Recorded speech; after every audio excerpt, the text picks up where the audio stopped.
Meeting ಆಗಿದೆ. Meeting ಮುಖ್ಯಮಂತ್ರಿಗಳು ಅಧ್ಯಕ್ಷರು ಮೀಟಿಂಗ್ ಮಾಡಿದ್ದಾರೆ. ಅವರು ಎಲ್ಲ ಅವರ ರೆಪ್ರೆಸೆಂಟೇಟಿವ್ಸ್ ಎಲ್ಲ ಕರ್ಕೊಂಡು ಮಾತಾಡಿದ್ದಾರೆ. ಇವತ್ತು ನಾಳೆ ಅಂತಿಮವಾಗಿ ಇವತ್ತು ಏನಾದರೂ ಆಗ್ಬೋದು ಅಂತ ಕಾಣಿಸುತ್ತೆ. ಪಕ್ಷಕ್ಕೆ ಡ್ಯಾಮೇಜ್ ಆಗ್ತಾ ಇದೆ.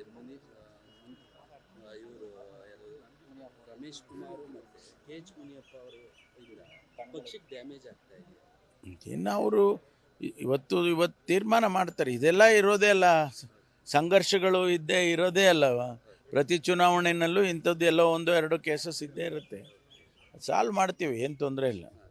ಮುಖ್ಯಮಂತ್ರಿಗಳು, ಅಧ್ಯಕ್ಷರು, ನಾನು ಕೂಡ ನಿನ್ನೆ ರಾತ್ರಿ ಸ್ವಲ್ಪ ಭಾಗವಹಿಸಿದ್ದೆ ಚರ್ಚೆಯಲ್ಲಿ. ಅವ್ರು ಮಾತಾಡಿ ಗೊತ್ತಿಲ್ಲ, ಫೈನಲ್ಲು ACC ಅನೌನ್ಸ್ ಮಾಡೋವರೆಗೂ ನಾವೇನು ಹೇಳೋಕ್ಕಾಗಲ್ಲಲ್ಲ. ಯಾಕೆ ಇಷ್ಟು ತಿಕ್ಕಾಟ ಇರುತ್ತಲ್ಲ, ರಾಜಕಾರಣ ಅಂದರೆ ಹಾಗೆ ಅಲ್ವಾ. ರಾಮೇಶ್ವರಂ ಕೆಫೆದು ಚಿಕ್ಕಮಂಗ್ಳೂರಲ್ಲಿದ್ದ ಎಲ್ಲ ಇನ್ನೂ ಡೀಟೇಲ್ಸ್ ಯಾವುದನ್ನು ರಿವೀಲ್ ಮಾಡೋಕ್ಕೆ ಹೋಗೋದಿಲ್ಲ. ಅದನ್ನು ಮಾಡ್ತಾ ಇದ್ದಾರೆ ಇನ್ವೆಸ್ಟಿಗೇಷನ್.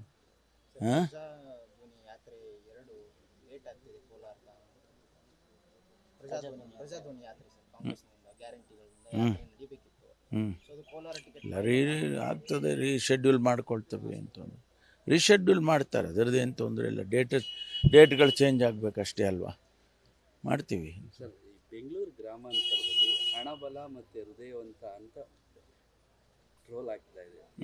ಅದ್ರ ಬಗ್ಗೆ ಹಣವಂತರು ನೋಡಿ, ಒಬ್ಬೊಬ್ಬರು ಚುನಾವಣೆಯಲ್ಲಿ ಅಭ್ಯರ್ಥಿಗಳ ಬಗ್ಗೆ ಒಬ್ಬೊಬ್ಬರು ಒಂದೊಂದು ವ್ಯಾಖ್ಯಾನ ಮಾಡ್ತಾರೆ. ಅದು ಸಹಜ, ಅದು ಯಾವಾಗಲೂ ಅಷ್ಟೇ.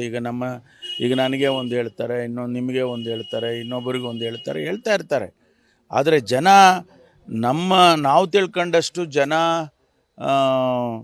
ಅದನ್ನು ನೆಗ್ಲೆಕ್ಟ್ ಮಾಡೋದಿಲ್ಲ. ಅವ್ರು ಗಮನಿಸ್ತಾರೆ ಯಾವ ಅಭ್ಯರ್ಥಿಗೆ ನಾವು ಮತ ಹಾಕಬೇಕು ಅನ್ನೋದನ್ನು.